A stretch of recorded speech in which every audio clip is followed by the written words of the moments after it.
eclipse solar, que está naturalmente relacionado com o pai, implica numa coisa de sombreamento por parte do pai, ou seja, a pessoa é sombreada pelo pai, ela é tipo meio que apagada, eclipsada pelo pai. Então é como se a pessoa vivesse à sombra de uma pessoa, ou seja, o brilho da pessoa ela é retirado, a pessoa não consegue brilhar, é um sequestro de forças que ocorre aqui. Então esse fenômeno ele ocorre na sexta bhava. Então quer dizer que essa sexta realmente ela está muito forte, muito evidenciada.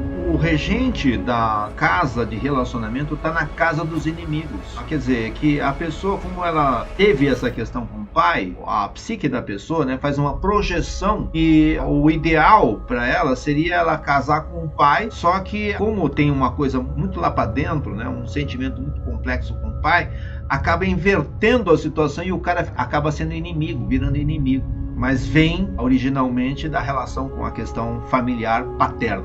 O que nós sempre falamos é o seguinte: existe a realidade objetiva, que é o que a gente viveu na nossa família, no nosso trabalho, no nosso relacionamento, essa realidade física. Mas só que essa realidade física é uma projeção mental, é uma projeção das nossas emoções, daquilo que a gente está sentindo, das memórias emocionais. A gente vai criar uma realidade física por causa de uma realidade subjetiva que está dentro da minha mente. Por isso que para nós é importante entender a mente da pessoa, não entender a realidade objetiva. Aconteceu isso na minha vida.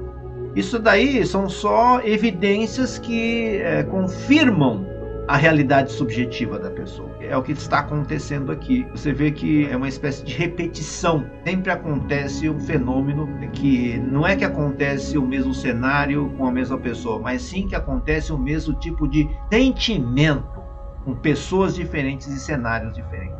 Então, quer dizer, você vê que é muito óbvio, mas a gente não consegue enxergar isso. A gente não consegue porque mudou os personagens, né? Então, o filme é outro filme, mas na verdade é o mesmo filme. Mudou só o cenário e os personagens, mas a moral do filme é sempre a mesma. Sempre repete, regravação, né? Um remake. O aspecto do Guru sobre o Lagna é aquilo que a gente já havia comentado, se a pessoa é afortunada ou não. Esse é o caso. Tem uma bênção ali, mas a questão é, eu vou deixar isso acontecer? Essa é a pergunta. Às vezes eu não quero que a bênção aconteça comigo. Às vezes eu quero que eu seja a pessoa que eu sou mesmo, porque esse efeito aqui, o efeito que aconteceu na infância, foi muito intenso. Essa casa que está sendo impactada é a casa da infância. E esses dois planetas estão aspectando, influenciando a sua infância.